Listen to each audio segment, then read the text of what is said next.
Je vais inviter pour notre masterclass, notre première masterclass, nous en aurons deux cet après-midi. La première masterclass sur le thème du concept de la gestion de portefeuille obligataire et cadre de gouvernance. Et pour cette masterclass, je vais inviter Monsieur Vincent Fleurier, chef du service de l'Afrique et du développement à la Banque de France. Monsieur Fleurier, comme on dit en anglais, the floor is yours. Bonjour. Je crois que ça ne fonctionne pas là. Oui, vous m'entendez bien? Oui, d'accord. Je suis ravi d'être là aujourd'hui parmi vous, d'être ici au Sénégal à nouveau. J'ai eu l'occasion de venir assez souvent, que ce soit auprès de la BCEAO, avec la Banque centrale avec laquelle on travaille très fréquemment. Et également, j'ai plusieurs fois eu l'occasion de venir l'année dernière dans le cadre de réunions du Djaba à Sali. Donc, je suis content de revenir pour ce premier voyage en 2023 ici à Dakar, à l'invitation de l'UMOA Titre, que je remercie pour la confiance qu'elle me fait pour animer cette première masterclass. Et j'aimerais également remercier pour la très bonne organisation de la société Acosphère. Je crois que j'ai vu votre programme. C'est un programme qui est très riche et avec également une richesse dans les thèmes, mais également une richesse dans les personnes qui participent, vous, à ce séminaire de 3 jours. Et je pense que cette richesse double est particulièrement intéressante dans ce contexte de notre réflexion commune sur le développement des marchés de titres publics en UMOA. Alors cette présentation qui dure en tout 1h15 avec questions comprises, va essayer de réfléchir, a pour but de réfléchir ensemble sur le pourquoi, le comment, pour qui on veut mettre en place ces marchés de titres. Alors, je pense que vous avez tous un certain nombre d'idées, mais c'est l'occasion également de prendre un peu de recul ensemble sur vraiment se questionner pourquoi on cherche à développer ce marché de titres et quels sont les enjeux actuellement, quels sont les défis auxquels la sous-région, l'UMOA, fait face. Alors, pendant cette présentation, donc, je vais essayer de la faire durer peut-être en 40 minutes et puis ensuite 15-20 minutes de questions.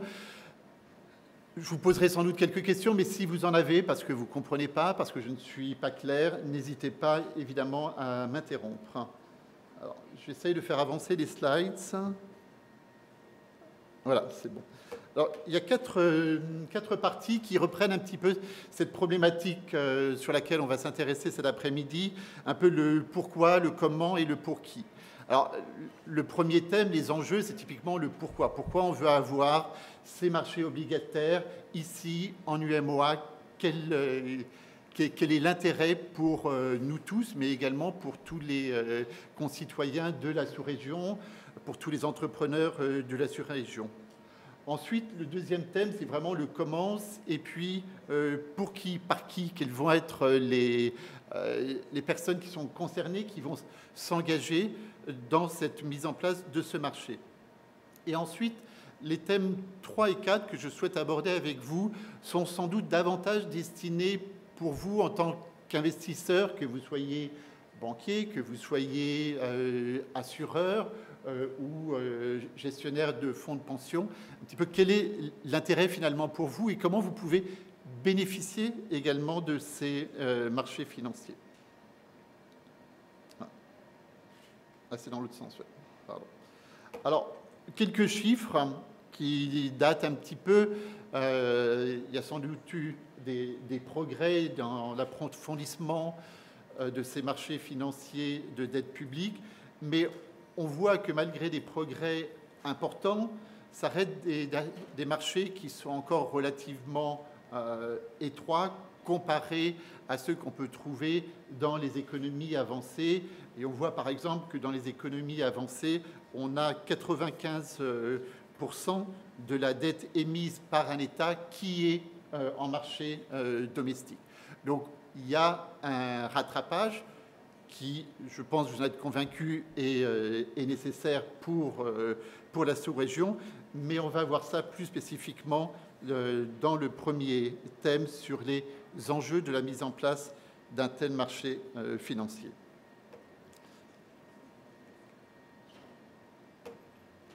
Alors, il faut remonter un petit peu en arrière, à la fin des années 90, au moment de la crise asiatique, en 97 plus précisément. À cette époque-là, la plupart des pays émergents avaient recours à du financement externe, que ce soit du financement sur les marchés internationaux ou du financement concessionnel, que ce soit par le FMI ou d'autres grands bailleurs comme les banques de développement. Et ce qu'on a constaté au moment de cette crise, c'est qu'il y a eu un risque de change particulièrement important, puisque ces émissions se faisaient notamment en dollars et non pas en monnaie domestique. Donc, ce risque de change important, tant qu'il ne se matérialise pas, tant qu'il n'y a pas de décrochage de la monnaie par rapport à la monnaie externe, tout va bien, on peut continuer. Mais à un moment, si les investisseurs internationaux veulent se replier sur leur propre marché, eh bien, ils vont cesser de prêter aux autres économies, aux économies émergentes. Cela va entraîner deux phénomènes, un repli des capitaux vers leur base, les États-Unis ou l'Europe, et une appréciation de leur propre monnaie. Donc, le jour où un gouvernement doit rembourser dans la monnaie externe, eh bien, il fait face à la matérialisation de ce risque de change, c'est-à-dire qu'il doit rembourser une dette à un niveau qui est plus élevé, à un prix qui est plus onéreux pour ces pays. C'est ce qu'on a vu en 1997, et ces pays ont fait très significativement défaut sur leur dette. Et c'est ce qu'on a appelé, dans la suite de Eichel Green, en 1999, le péché originel de ces pays-là, qui ont un marché domestique qui est trop faible pour pouvoir financer l'économie et sont obligés de faire appel à des prêteurs internationaux.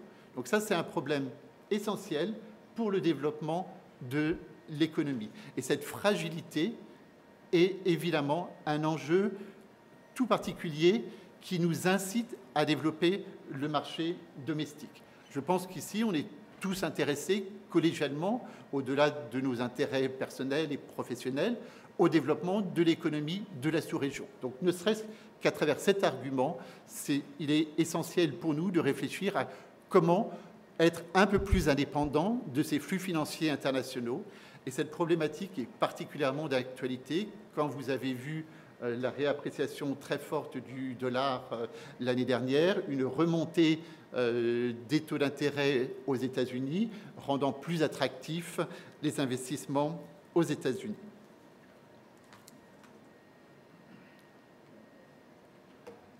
Ensuite, il y a des intérêts un petit peu plus, on va dire, locaux. On a parlé des enjeux de financement pour les États, mais c'est également extrêmement important d'avoir des titres d'État pour faciliter les échanges monétaires.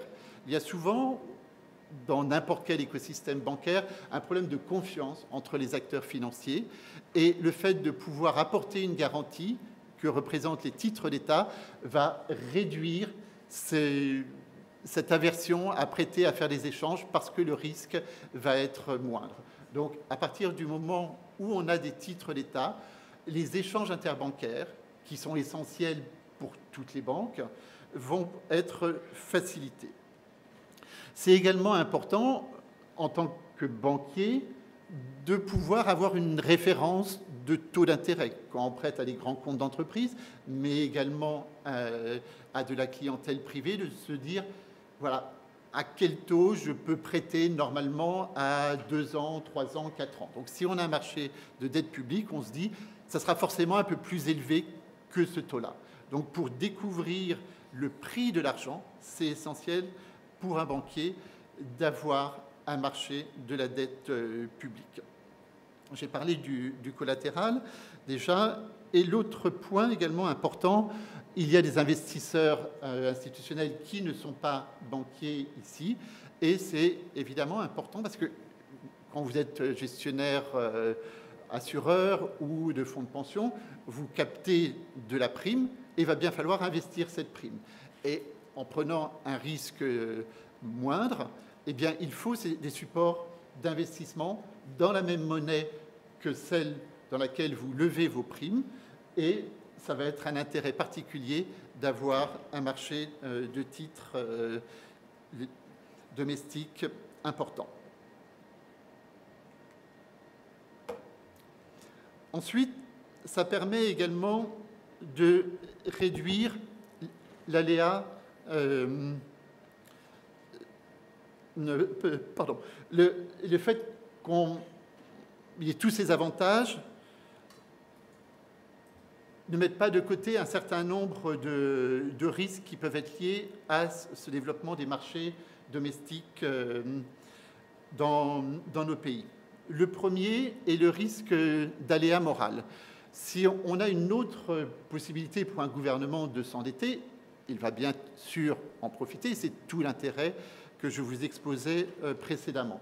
Simplement, il va s'endetter auprès des investisseurs domestiques, des banquiers, et on peut imaginer une pression sur les banques. On peut imaginer également que les banques deviennent prisonnières des prêts qu'elles octroient aux États. Et c'est ce qu'on appelle le phénomène du nexus entre banque et État, où finalement on a une relation très endogame entre l'État et la banque, relation de laquelle il devient très difficile de sortir, et notamment en cas de crise. Si on prend l'exemple du Tchad, un pays très proche de la région, ce qu'on a vu à partir de 2016 avec un niveau d'endettement très élevé au Tchad, les banques se sont retrouvées prisonnières des prêts qu'elles ont faits à l'État et elles ont été obligées de rôler indéfiniment jusqu'à présent les prêts qu'elles octroyaient à l'État. Donc ça capture de leur liquidité qui peut représenter un coût d'opportunité pour d'autres investissements et notamment pour favoriser l'économie locale. C'est en lien direct avec le risque d'éviction. Si on a évidemment toute cette offre d'aide publique sur le marché, ça peut être beaucoup plus facile parce qu'il y a moins d'analyse de crédit d'aller prêter à l'État plutôt qu'à des acteurs privés et ça réduit le financement de l'économie, notamment de l'économie privée, et on sait combien ici elle est importante pour le développement de long terme de la sous-région. Et enfin, il persiste le risque de change pour les investisseurs internationaux. Cela est assez évident. Mais si on fait la balance entre les avantages et les inconvénients, très clairement, les avantages prennent le dessus. Et c'est pour ça que dans la suite de la crise de 97 dont je vous ai parlé, les institutions internationales, avec le FMI ou dans le cadre du G7, la Banque mondiale, la Bundesbank était particulièrement active également, se sont engagées à accompagner le développement des marchés en dette locale dans les pays émergents.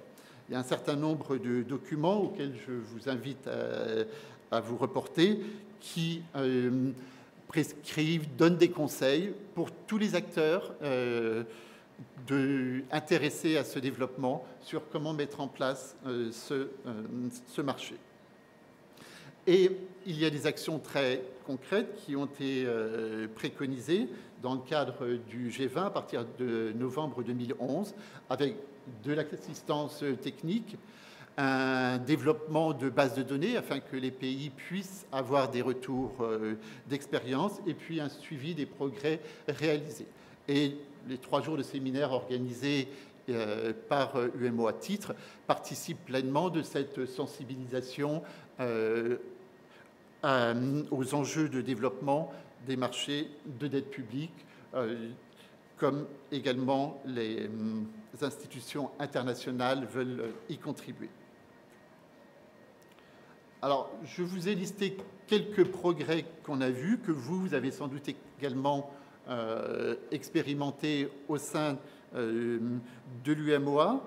Donc, ce qu'on a vu, c'est une augmentation des encours, bien sûr, mais également, et ça c'est particulièrement important, l'augmentation de la taille des émissions pour avoir ce qu'on appelle des benchmarks, des titres importants qui sont liquides et qui vont être plus facilement négociables, au lieu d'émettre uniquement au fil de l'eau en fonction des besoins des émetteurs, des gouvernements. Aussi, une diversification de la base des investisseurs, au-delà des banquiers. On voit également des investisseurs particuliers, les institutionnels, on les voit, et également une base d'investisseurs qui ont des besoins plus spécifiques en matière de produits, et on peut citer les obligations vertes. Je crois que vous avez eu d'ailleurs, ou vous aurez eu des discussions sur ce sujet. Il y a également le développement des spécialistes en valeur du Trésor, les SVT, avec des chartes qui sont à peu près les mêmes dans tous les pays, avec des devoirs et en même temps des privilèges qui sont accordés à ces spécialistes en valeur du Trésor. Voilà un petit peu ce qui a pu se faire donc depuis une dizaine d'années, mais c'est également un processus qui est long. L'écosystème, il ne va pas se développer du jour au lendemain, et c'est pour ça que c'est important qu'il y ait régulièrement ce type de séminaire, ce type de discussion, et également des retours d'expérience que vous pouvez partager avec nous lors de panels ou pendant les repas et les pauses que nous avons ensemble. Alors, on va regarder un petit peu plus précisément pour qui le point de vue des gouvernements. Alors, des éléments très clairs, une diversification des sources de financement. Ça a notamment été mis en avant par un auteur, Kui Chan, en 2015. Et ça semble assez logique. Plus il y a de sources de financement, plus ces sources de financement vont pouvoir être arbitrées et donc les États réduire leurs coûts de financement. Le risque de change, il est clair aussi, c'est de cela dont tout est parti avec la crise de 2017. Cependant, on voit bien que les coûts de financement des États sont bien souvent plus élevés en monnaie domestique parce que les taux d'intérêt sont plus élevés dans les pays en développement que dans les économies avancées. Alors c'est très clairement moins le cas en UMOA et en CEMAC parce qu'il y a l'ancrage de la monnaie sur l'euro, mais de façon générale, les taux d'intérêt demeurent plus élevés. Et s'ils demeurent plus élevés, comment on peut faire pour les réduire? Eh bien, en développant mieux ces marchés domestiques, en les rendant plus liquides. Donc, les gouvernements ont un intérêt très fort à développer ces marchés pour réduire leurs coûts de refinancement. Plus il y aura d'investisseurs, plus la demande sera forte, plus évidemment les taux d'intérêt vont baisser. C'est une règle simple en finance. Il y a également un intérêt, et j'en parle avec d'autant plus d'aisance que je suis banquier central, pour les banquiers centraux. Alors ça ne semble pas forcément tout de suite évident. Les banquiers centraux, qu'est-ce qu'ils font? Quels sont leurs objectifs? C'est avoir une inflation qui soit suffisamment faible pour qu'on garde confiance dans la monnaie, donc que la monnaie ne se déprécie pas vis-à-vis d'autres monnaies, mais également d'un point de vue domestique pour se dire on va pouvoir garder une épargne et que cette épargne va nous conserver un pouvoir d'achat suffisant sur les prochains mois et qu'on ait confiance pour conserver cette monnaie. Donc ça, c'est l'objectif de la Banque centrale. Alors maintenant, pourquoi, face à cet objectif, il est important d'avoir un marché de la dette obligataire domestique qui soit développé et liquide? Parce que la Banque centrale, elle a cet objectif, mais il n'est pas si simple à atteindre. On le voit en ce moment, on ne peut pas dire que ce soit une réussite dans tous les pays, quand même, y compris dans le mien et en zone euro. Et l'instrument clé, ça va être le taux d'intérêt. Le taux d'intérêt, plus le taux d'intérêt va être élevé, plus le coût de l'emprunt va être élevé, et donc ça va réduire l'incitation à emprunter pour consommer, et la consommation, évidemment, est facteur d'inflation. Inversement, plus le taux d'intérêt est élevé, plus on va avoir tendance à épargner, moins consommer, donc ça fera moins de pression sur les prix. Donc c'est vraiment un instrument majeur du banquier central, mais pour ça, il faut qu'il puisse influencer le taux d'intérêt des marchés financiers. Et lui, banquier central, moi, la seule chose sur quoi je peux jouer, c'est le taux d'intérêt à court terme. On fixe, comme la BCEAO, on fixe le taux d'intérêt à court terme pour les 2 mois ou 3 mois. Là, on arrive à peu près à le faire. En général, c'est à peu près ancré. Mais au-delà de ça, sur 1 an, 2 ans, 3 ans, s'il n'y a pas de relais par des marchés obligataires importants, liquides, ça ne fonctionnera pas. Et donc, un banquier central a intérêt à qu'il y ait ce marché qui prenne le relais pour entraîner son signal de politique monétaire. Donc, c'est pour ça que les banquiers centraux, et l'UEMO à titre, travaillant étroitement avec la BCEAO, évidemment, fait ces séances de sensibilisation, évidemment un peu pour vous, mais aussi pour l'intérêt, tout simplement, de la BCEAO pour faciliter l'obtention de son objectif d'inflation.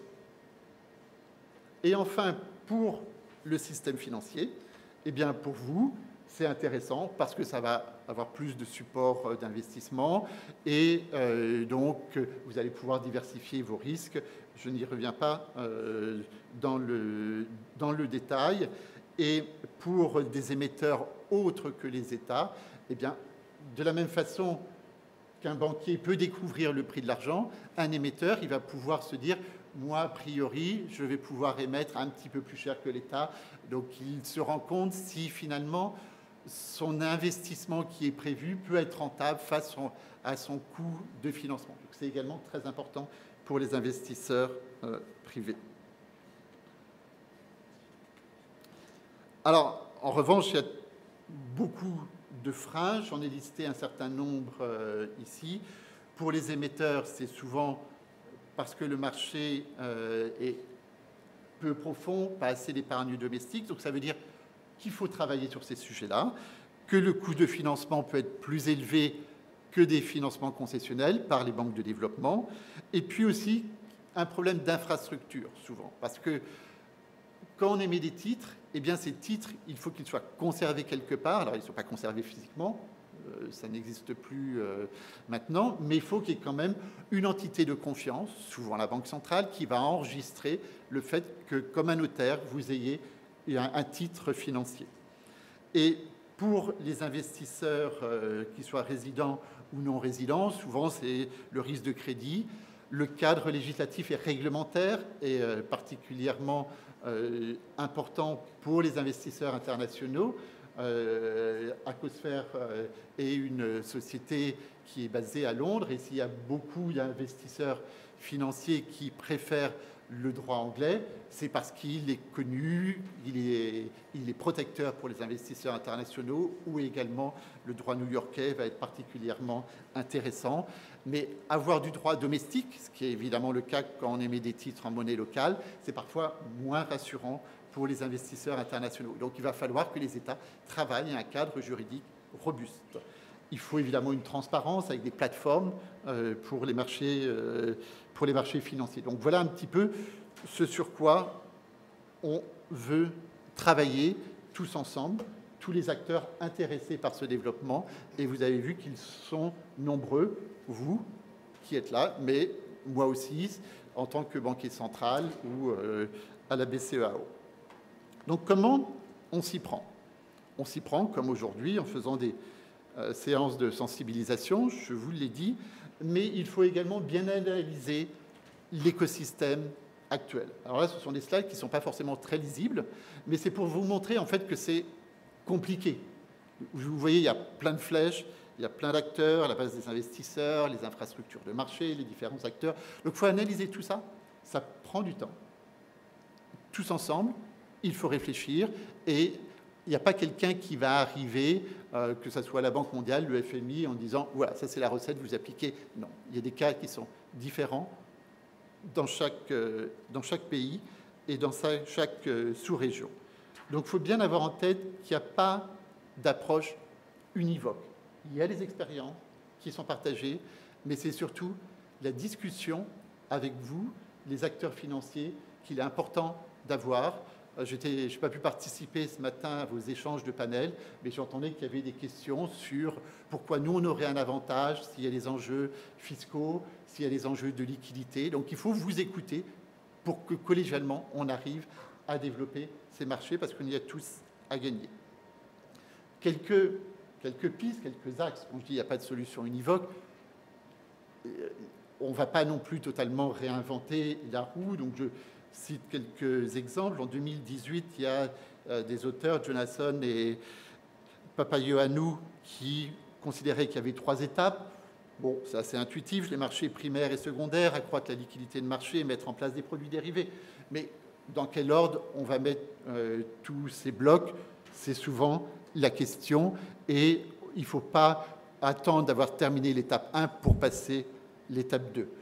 Le FMI, dans une note commune avec la Banque mondiale, assez récente, vous voyez, on est en 2021, une note d'orientation, ils définissent un certain nombre de blocs. Le marché monétaire, on en a parlé, en tant que banquier central, je suis particulièrement attaché qu'il y ait des échanges entre les banques pour transmettre mon signal de politique monétaire. Développer les marchés primaires, les États, évidemment, ils veulent se refinancer. Donc si on est dans un marché primaire, ça va être finalement l'étape essentielle, l'étape de base qu'on peut avoir tous en tant qu'investisseur privé. On veut acheter un titre et puis conserver son investissement. C'est souvent des stratégies de buy and hold. Développer la base d'investisseurs, parce qu'on veut souvent développer quand même à l'intérieur des pays des compagnies d'assurance. C'est bien d'avoir des assurances dans les pays. C'est bien d'avoir des fonds de pension aussi pour les retraites futures. Mais pour ça, il faut que ces acteurs puissent développer leurs investissements potentiels. Donc ça vient souvent dans un deuxième temps. Ensuite, les marchés secondaires, parce qu'en cas de crise, il faut quand même qu'on puisse ressortir de cet investissement initial. Je vous parlais du nexus entre banques et États avec les banques tchadiennes. Et puis, il peut y avoir des opportunités nouvelles. On ne veut pas rester bloqué toujours sur un même investisseur. Donc, le développement du marché secondaire est primordial. Les infrastructures de marché, là, vous voyez, dans la note, c'est marqué en bloc 5, mais il faut que dès le début, il y ait des infrastructures de marché pour qu'on puisse émettre sur le marché primaire, et le cadre juridique et réglementaire est évidemment important dès le début. Donc il n'y a pas forcément une séquence quand on présente ces différents blocs, mais il faut bien penser à tout cet écosystème. Et tout le monde est responsable pour la mise en place de cet écosystème, les États. Là, je pense que vous avez des réponses et des leçons à donner aux États pour que vous veniez acheter leurs dettes. Il faut évidemment qu'il y ait une certaine maîtrise budgétaire. Si l'État a des déficits budgétaires qui peuvent devenir très importants, vous allez avoir moins confiance pour prêter dans cet état-là. Et s'il y a plus d'offres, ça veut dire que la valeur des titres va se déprécier et vous allez perdre de l'argent sur la valeur de vos titres.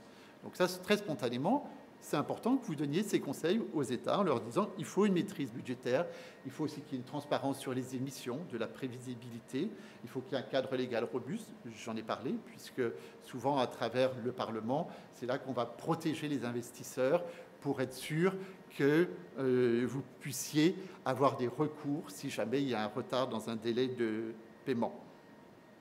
Les banques centrales, elles, souvent, ce qu'elles vont faire, et c'est très bien illustré à travers UMO à titre ou la COSUMAF en CEMAC, c'est mettre en place des infrastructures de marché. Ensuite, ça peut passer à d'autres acteurs privés, mais souvent les banques centrales, c'est elles qui commencent à assurer, parce qu'elles sont crédibles, elles ont la liquidité, elles ont les infrastructures, quand vous achetiez un titre, eh bien, vous ayez tout de suite la preuve que vous ayez reçu ce titre au moment où vous déboursez cet argent-là. Vous n'attendez pas 1 jour, 2 jours, 3 jours avant d'avoir la preuve de votre investissement. Et puis, le rôle des spécialistes en valeur du Trésor, qui pour certains, je pense, est très bien connu.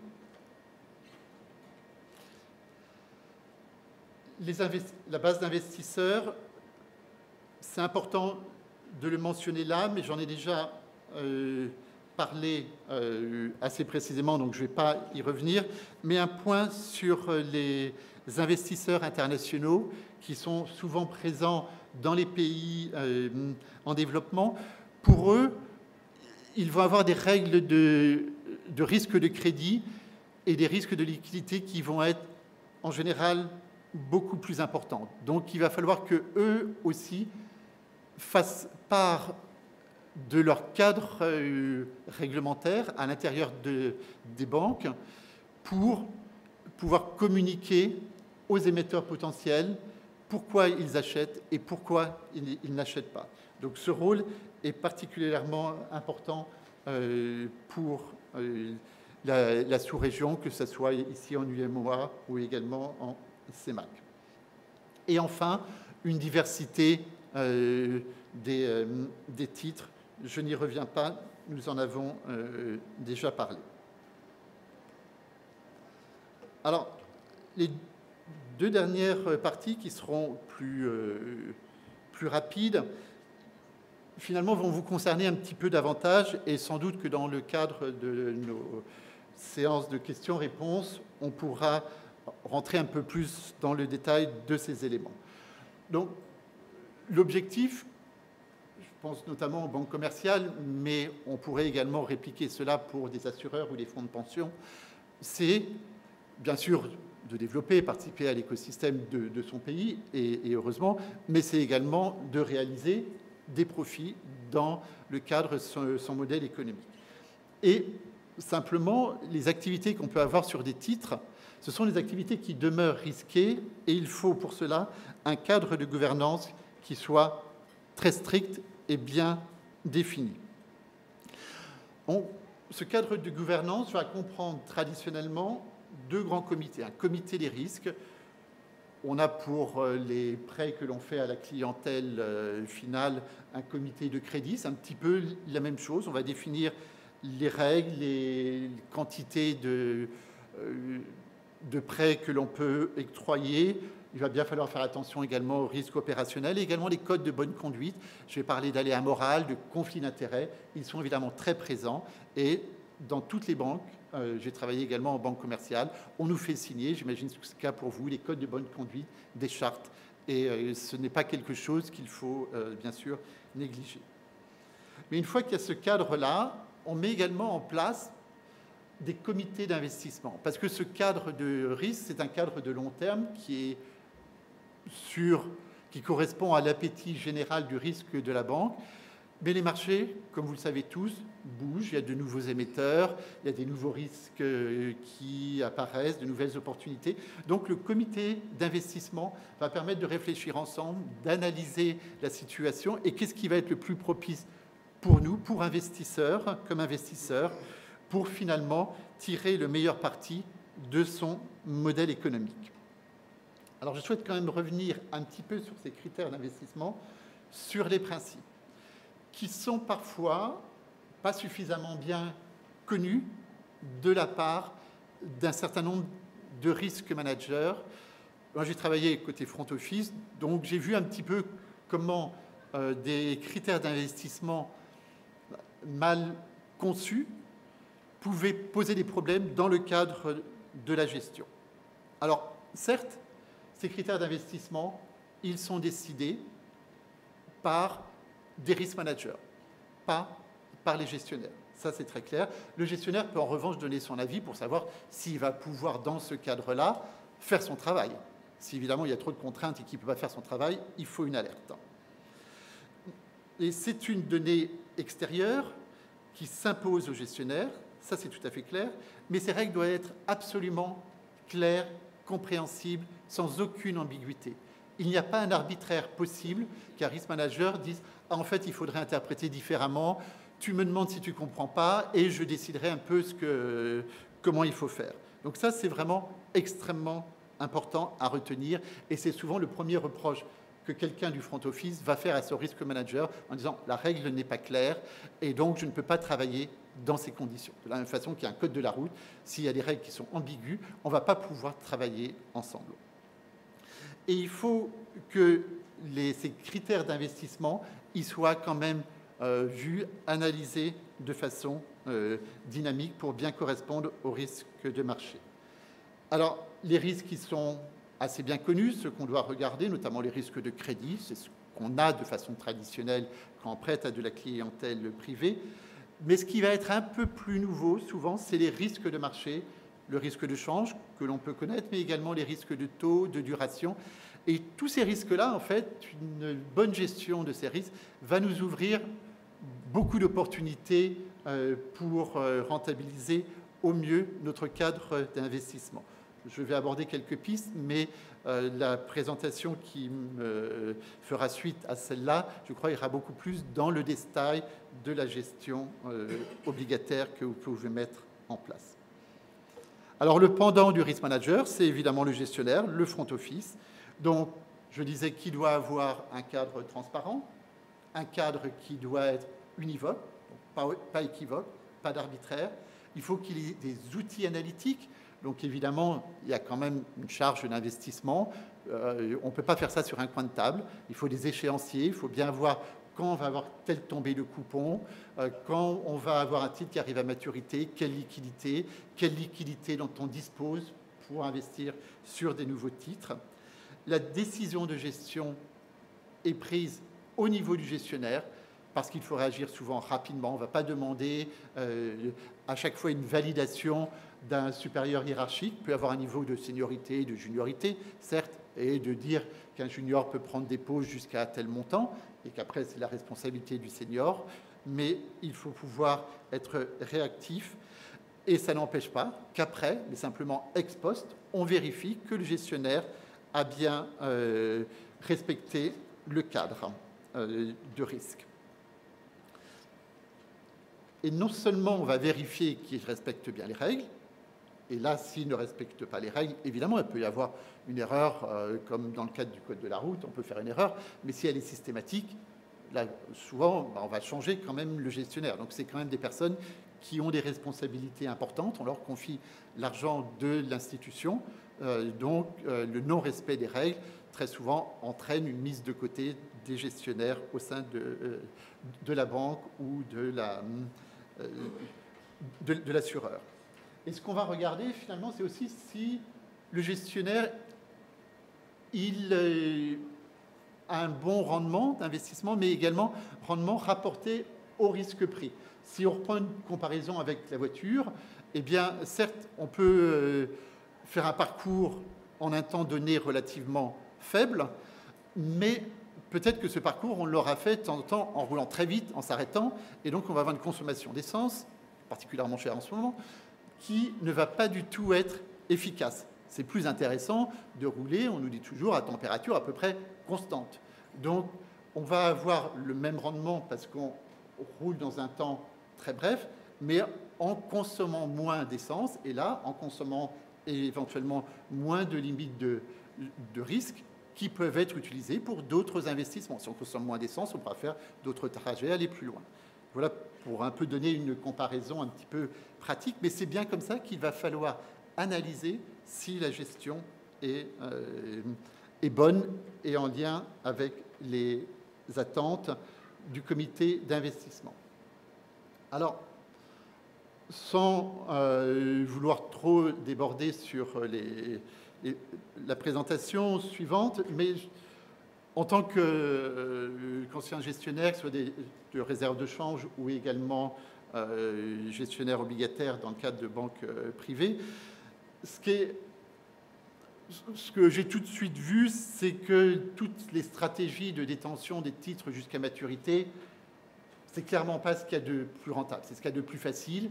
Mais au bout d'un moment, vous savez que les taux avec le temps qui passe, les taux courts sont plus bas. Donc à la fin, ce qu'on a, c'est un titre à 2-3 mois qui a une rentabilité qui est très faible et les taux d'intérêt à 10 ans sont plus intéressants. Donc conserver le titre jusqu'à maturité, on voit que la rentabilité marginale du titre va tendre à décroître.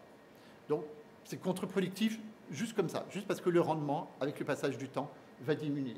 C'est contre-productif également pour la gestion du risque. Je vous ai dit, il y a un moment, il y a des positions qui sont trop risquées parce qu'on s'est engagé sur un état et qu'on veut en sortir. Mais si on n'a pas mis en place ce marché secondaire, on va se retrouver coincé. Donc il faut développer d'autres stratégies. Et puis aussi, vous avez peut-être fait un bon investissement. Peut-être que c'était intéressant d'investir sur le Sénégal aujourd'hui. Mais là, il y a une émission du Bénin qui vient de sortir. Et vous avez envie d'acheter l'émission béninoise. Donc il va falloir que vous soyez capable de changer d'un investissement vers un autre pour avoir des investissements plus rentables, pour pouvoir saisir ces opportunités d'investissement. Donc pour les investisseurs, c'est absolument fondamental de mettre en place des stratégies actives de gestion.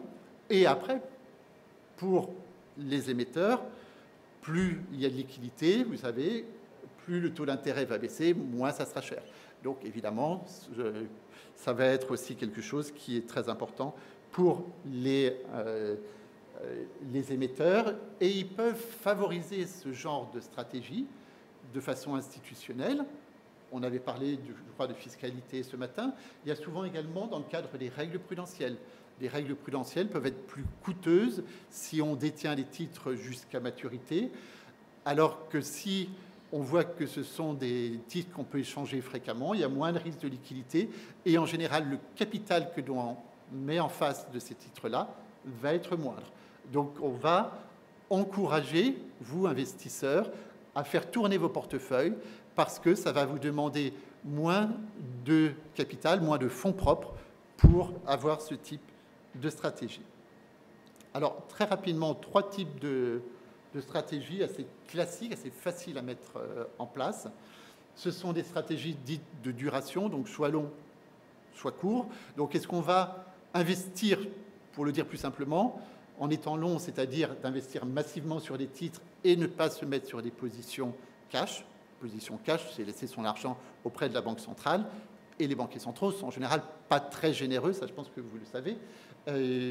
Mais ça peut être également une bonne opportunité de mettre son argent auprès de la Banque centrale qui ne va pas vous rémunérer pour qu'au moment où va y avoir cette opportunité, vous ayez de la liquidité disponible pour pouvoir acheter un titre qui est pas cher.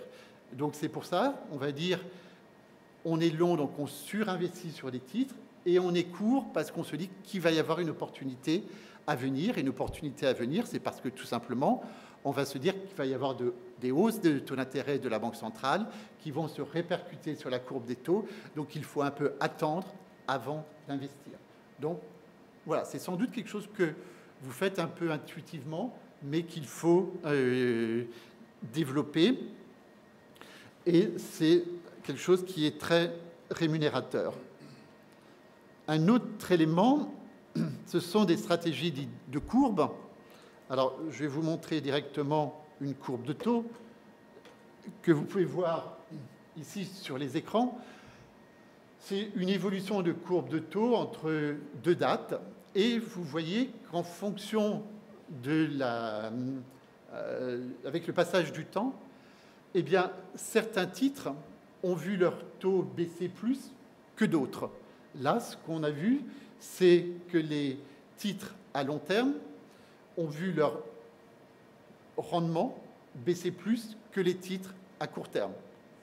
Donc, qu'est-ce que vous préférez faire? Si vous avez, grâce à vos analyses, cette image en tête, vous allez préférer acheter des titres à long terme ou des titres à court terme?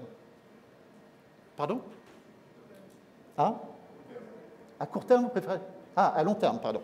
Oui, puisque évidemment les taux vont davantage baisser et les prix vont augmenter. Donc le positionnement sur la courbe est également une stratégie importante et de se dire on va en l'occurrence, ce qu'il fallait faire, c'est tous les titres qu'on avait, par exemple, à 2 ans, il fallait les vendre pour acheter du 10 ans en équivalent risque-duration. Je ne vais pas rentrer à ce stade-là dans le détail, mais peut-être qu'on y reviendra lors d'une prochaine présentation.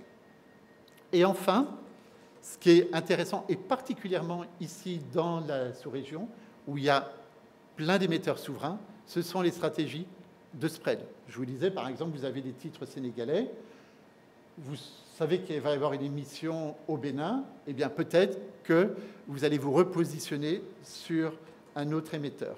On voit cela, ce type de stratégie, énormément en zone euro, mais c'est également développé, ou encore plus à développer, en UMOA ou en CEMAC. Et ce n'est pas forcément le titre avec le meilleur rendement à un instant T qu'il faut privilégier. Là, j'ai pris un exemple entre un titre à 10 ans allemand et un 10 ans irlandais, juste avant la crise sur les dettes souveraines en Europe. Eh bien, ce qu'on a vu, c'est que le titre allemand, au moment où il va y avoir ce qu'on appelle une course à la qualité, un flight to quality, eh bien, ce sont ces titres-là qui vont davantage s'apprécier. Donc, à ce moment-là, ce qu'on souhaite faire, donc tout au début de la courbe, ça va être de privilégier le titre allemand vis-à-vis du titre périphérique irlandais. Et puis, il y a un moment, l'écart de rendement est tel qu'on va renverser notre position.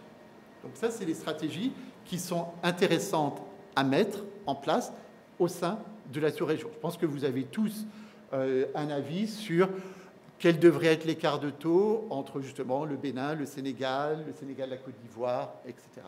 Donc ça, dans le cadre d'une gestion active, c'est également des stratégies qui sont assez faciles à mettre en place en UMOA et qui sont vite rentables. Voilà pour les principales stratégies. Après, il y en a d'autres, mais pour ça, ce sont des cadres qui sont souvent un petit peu plus sophistiqués, avec des produits dérivés, des futurs, des swaps. Mais même sans mettre en place ce type de stratégie plus sophistiquée, il y a déjà des opportunités pour vous, investisseurs, qui sont importantes et qu'il serait dommage, évidemment, de ne pas saisir. Donc, cette gestion active, j'ai essayé de vous le montrer à travers ces quelques exemples, peut vous rapporter davantage de rendement, mais également vous permettre, et ça c'est tout aussi important, au moment où il y a un risque que vous ne voulez plus prendre, parce qu'il y a un changement politique dans un État et vous pensez que ce n'est plus acceptable d'avoir une telle exposition, eh bien il va falloir pour vous pouvoir vous débarrasser rapidement de ces titres-là. Donc le fait d'avoir une gestion active, d'avoir déjà travaillé, déjà vendu et acheté ces titres, va être plus facile pour réduire à un moment donné, au moment opportun, votre exposition. Donc pour ces deux objectifs, c'est important que vous participiez à ce développement des marchés de la dette publique en marché secondaire, mais ce n'est pas votre seule responsabilité. Je vous ai expliqué qu'il y avait d'autres personnes qui avaient un intérêt important, nous, banquiers centraux, comme UMOA Titres et la BCEAO, et également les États avec lesquels on travaille régulièrement. Voilà, j'en termine là, et je crois qu'on a encore un peu de temps pour des questions encore.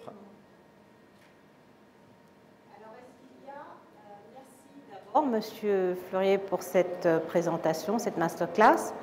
Est-ce que nous avons des questions dans la salle, s'il vous plaît, et est-ce qu'on peut préparer un micro? Donc, une question ici, s'il vous plaît. Il y a un monsieur. Là. Monsieur, est-ce que vous pouvez relever la main? Merci.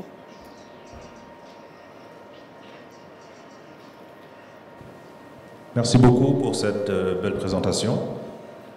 Une question, et c'est pour comprendre. Étant donné qu'il y a une... Pour qu'on puisse savoir. Mon nom est Alpha Barry. Donc, je suis un banquier qui a été formé au Canada et de retour au pays. Et ma question, c'est par rapport au lien entre l'euro et la hausse des taux en zone euro. Quels pourraient être est-ce qu'il y a une courroie de transmission avec les taux de la BCEAO, par exemple, ou ça n'a rien à voir? Je réponds à chaque question. À moins que... Est-ce qu'il y a d'autres questions? Qu'on puisse avoir 2 ou 3 questions ensemble. Monsieur, ici. Voilà, il y a un micro qui vient vers vous, là. Merci. Est-ce qu'il y aura une 3e personne, qu'on puisse avoir 3 questions? Non? Okay. Là-bas? Vous avez une question, monsieur? Non? Ok. Allez-y. Merci. Bonsoir, moi c'est François Nago. Je suis de la Caisse autonome d'amortissement du Bénin.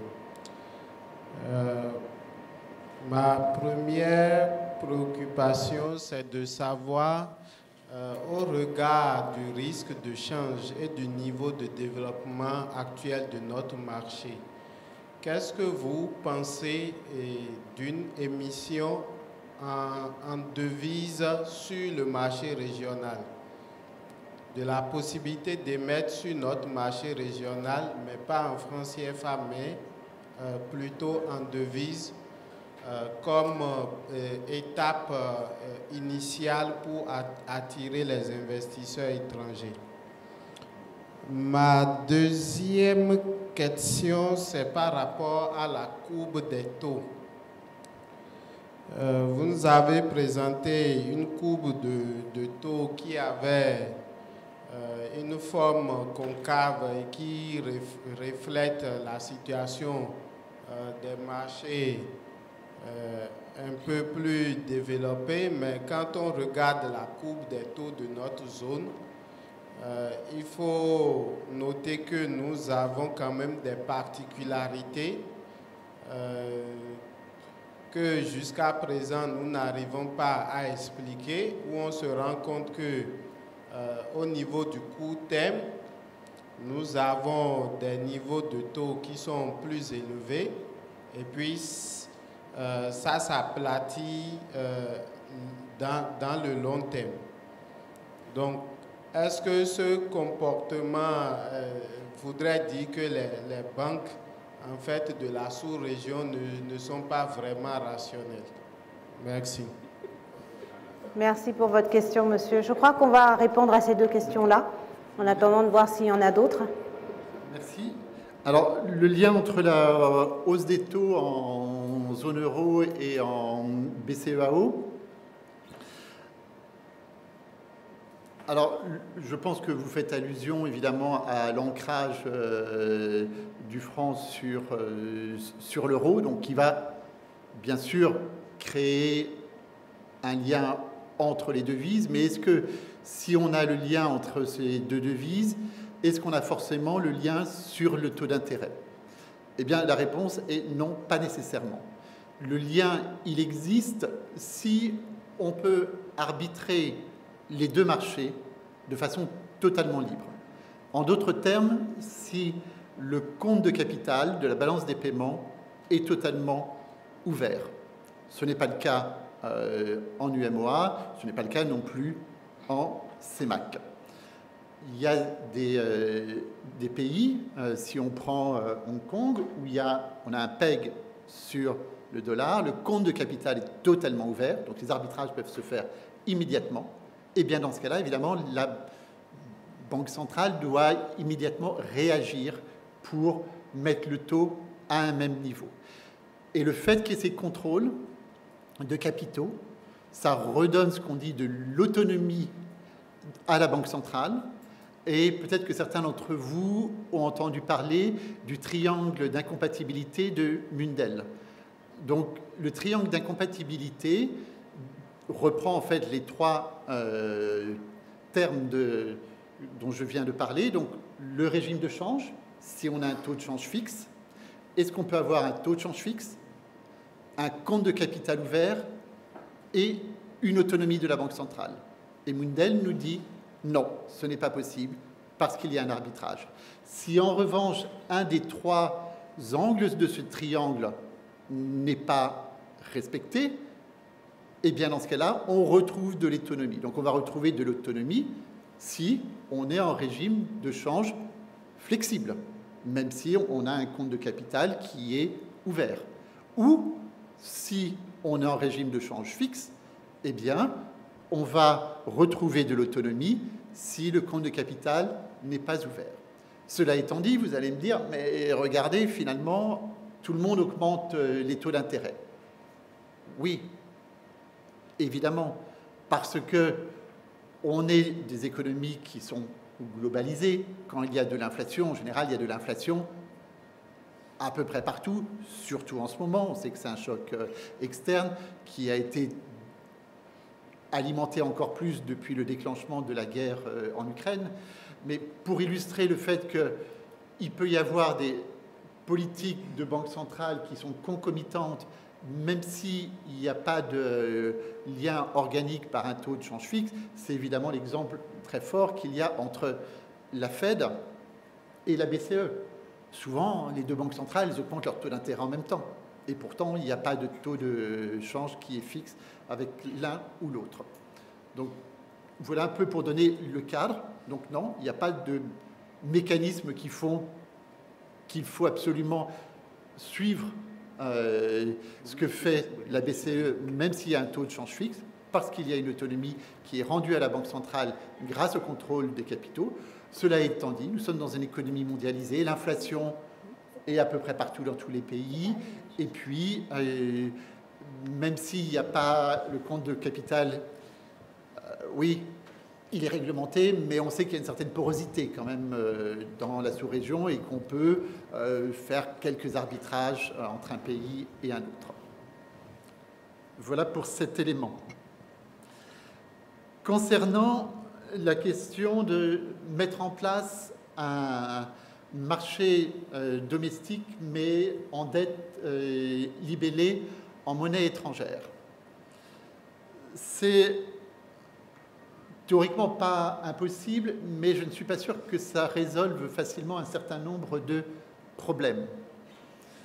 Un des éléments importants pour les investisseurs étrangers, c'est le risque réglementaire. On parlait de la loi anglaise, de la loi new-yorkaise, et le fait qu'en cas de conflit, eh bien, ces conflits se résolvent devant les tribunaux de Londres ou devant les tribunaux new-yorkais. Si on émet en droit local, eh bien, le risque juridique, le risque réglementaire est le même pour les investisseurs internationaux.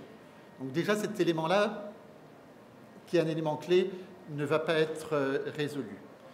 De l'autre côté, ça fait écho à la question précédente, le risque de change en UMOA est quand même beaucoup plus faible que le risque de change chez les voisins ghanéens ou nigérians. Parce que la crédibilité du PEG, elle est là. Il y a des réserves de change à la BCEAO. Il y a aussi un système de garantie qui est accordé par la France pour faire que le PEG soit crédible. Donc, finalement, quand on investit sur du franc, c'est comme si on investissait sur l'euro. Et s'il y a un risque de change pour un investisseur international basé aux États-Unis, eh bien, ça, il sait couvrir son risque de change euro-dollar. Donc, il n'est pas très important, ce risque de change, fondamentalement. Et donc, on ne va pas vraiment résoudre le problème en émettant de la dette domestique en devise, parce que de toute façon, déjà, ce problème-là, il est finalement ici, spécifiquement, moins important qu'au Nigeria ou au Ghana. Un autre élément, et c'est l'élément banquier central, c'est que si on émet des titres sur le marché domestique en devise, eh bien, les investisseurs, les SVT, ça va être des investisseurs qui vont être fondamentalement domestiques. Et ces investisseurs domestiques, ils vont quand même se retrouver à un moment face à un problème, c'est comment financer les achats en devises. Ils n'ont pas accès à un refinancement auprès de la BCE, ils n'ont pas accès à un refinancement auprès de la Federal Reserve. Donc ça va aussi réfréner à un SVT à acheter des titres en monnaie domestique pour alimenter le marché, et faire vivre ce marché parce que les SVT vont se retrouver démunis pour financer leurs achats, ce que n'est pas le cas actuellement. Quand un SVT achète un titre en monnaie domestique, il peut immédiatement aller les refinancer auprès de la Banque centrale. Concernant la courbe des taux, on peut avoir des courbes de taux inversées, notamment quand c'est le cas aux États-Unis en ce moment, quand il y a un risque inflationniste important et que pour contrecarrer ce risque inflationniste, qu'est-ce qu'on fait? On monte les taux courts très violemment, mais la Banque centrale est crédible. On sait qu'après, elle va pouvoir rebaisser les taux d'intérêt parce que l'inflation va baisser et donc les taux d'intérêt à long terme vont être plus bas. Mais pourquoi on a traditionnellement une courbe des taux pentue? C'est parce qu'on immobilise plus longtemps son investissement et donc cette renonciation à de la liquidité, comme toute renonciation, est un coût et ça, on fait payer à l'émetteur. Donc, peut-être que cette renonciation à la liquidité, qui est particulièrement importante, effectivement, en zone euro, aux États-Unis, parce qu'il y a plein d'opportunités d'investissement, et qu'en plus, traditionnellement, c'est moins le cas avec la crise, il n'y a pas de la liquidité partout dans le marché. Donc la liquidité a une valeur importante. Donc cette renonciation, évidemment, va être d'autant plus coûteuse que la liquidité est moins abondante. Mais il se trouve qu'effectivement, en UMOA, c'est le cas en CEMAC également, eh bien, cette liquidité demeure abondante. Peut-être qu'elle est justement trop abondante, c'est aussi le rôle de la Banque centrale de réduire cette liquidité excédentaire. Et si la liquidité excédentaire est réduite, on devrait retrouver une courbe de taux plus pentue. Donc, le fait que cette courbe de taux ne reflète pas bien cette prime de liquidité, j'identifie deux problèmes ou deux raisons. C'est sans doute une liquidité plus importante en UMOA que l'on peut avoir traditionnellement, en tout cas en zone euro ou aux États-Unis. Et le deuxième phénomène, c'est quand même justement un marché secondaire qui est plus faible. Donc la découverte sans doute du vrai prix est moins bonne que dans des marchés obligataires qui sont plus matures ou plus anciens. Merci, M. Fleurier. Alors, je crois que M. Ouattara voulait réagir. Oui, merci Mme Okoni. Peut-être remercier M. Fleurier au passage d'avoir accepté de nous accompagner dans le cadre de sa rencontre. Je voulais réagir en fait sur la question portant sur la courbe des taux, parce que ça m'interpelle directement, parce que c'est UMOA Titres qui publie les courbes des taux aujourd'hui. Donc rappelez en fait que la courbe des taux projetée ici par M. Fleurier est une courbe des taux qui est obtenue sur la base des transactions sur les secondaires, essentiellement. Oui. Au niveau de la zone, il n'y a pas encore de courbe des taux en fait sur le marché secondaire. UMOA Titres fait l'effort de publier une courbe des taux sur le primaire, donc qui prend en fait les données des émissions sur le marché primaire. Donc lorsqu'il n'y a pas d'émission en fait sur le court terme, nous retenons en fait les taux de la dernière émission. Ça peut expliquer que lorsqu'il y a une évolution des taux et que certains États n'émettent pas sur le court terme, on a comme il a indiqué, une particularité inexpliquée. Voilà. Donc c'est un point. Nous sommes d'avis en fait qu'avoir une courbe des taux sur le primaire, ça donne déjà une bonne information, mais ce n'est pas suffisant. Donc nous travaillons en fait à dynamiser le segment secondaire. Et lorsqu'on aura des transactions suffisantes, aujourd'hui on a un taux de 20% par rapport à l'encours sur le segment secondaire, mais ce n'est pas encore suffisant, il n'y a pas beaucoup de transactions. Lorsqu'on en aura, nous allons commencer à produire en fait une courbe des taux sur le marché secondaire. Pour ce faire, encore une fois, UMOA Titres travaille dans ce sens-là. Un des points, encourager les États à faire des émissions sur tous les points de la courbe et de manière régulière, donc en partant du 1 mois, 3 mois, 6 mois, 1 an, 3 ans, 5 ans, 7 ans, 10 ans, 15 ans. Ce sont les points aujourd'hui de référence que nous avons identifiés au niveau de notre zone. Ça, c'est un point important. Donc, il faut le faire et qu'à tout moment, il puisse exister des références benchmark pour chaque État. Ça, c'est un premier point. Ça va permettre aux primaires, en fait, de nourrir les secondaires. Voilà. L'autre élément, à l'endroit des investisseurs, j'ai rappelé ce matin que nous avons mis en place 2 conventions. Une convention sur le marché secondaire pour organiser les opérations sur ce marché-là et une autre convention de cotation pour essayer de publier des cotations sur le marché secondaire. Donc, les investisseurs vont nous fournir des cotations régulièrement que nous allons publier sur des titres benchmark que nous allons sélectionner. Donc, c'est un autre point. Nous encourageons en tout cas les investisseurs à nous accompagner dans ce sens-là et nous allons beaucoup communiquer. L'autre élément aussi, c'est l'accompagnement en termes de renforcement des capacités.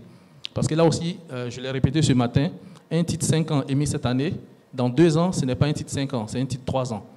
Donc, c'est un point important. Donc, il faut ajuster les prix en conséquence et le coût en conséquence. Donc, M. Fleury n'a pas voulu aller loin, mais un titre 5 ans qu'on a acheté aujourd'hui, dans 2 ans, si la courbe n'a pas fortement changé, il y a une baisse du taux. Donc, il y a du roll-down, il y a quelque chose à récupérer là-bas aussi. Donc, ce sont des éléments, des petites précisions que je voulais apporter pour notre cher ami. Merci beaucoup. Merci, M. Ouattara. Est-ce qu'il y a d'autres questions? Je vois une main levée ici, on va la prendre. Et s'il n'y en a pas d'autres, ce sera la dernière question. Voilà. Merci. Ici, c'est Apollos Diogbenou de la Caisse autonome d'amortissement du Bénin. Excusez-moi, monsieur, un instant. Est-ce qu'on peut monter le volume de son micro parce que nous n'entendons pas? Merci. Ok, merci. Ici, c'est Apollos Diogbenou de la Caisse autonome d'amortissement du Bénin. Vous nous avez exposé les différentes, votre vision du développement des marchés obligataires. Ma question est de savoir, au regard du développement que vous avez fait, quelle évaluation vous faites du niveau de développement du marché régional des titres publics de l'UEMOA et, à votre avis, quelles sont les prochaines étapes? Merci. Merci. Je pense que vous êtes les acteurs du quotidien, donc vous avez sans doute davantage finalement d'éléments de réponse que moi ou les collègues du LUMO à titre. Mon impression, c'est que le marché primaire est relativement bien développé, mais perfectible. Et en revanche, le marché secondaire en est vraiment à ses débuts.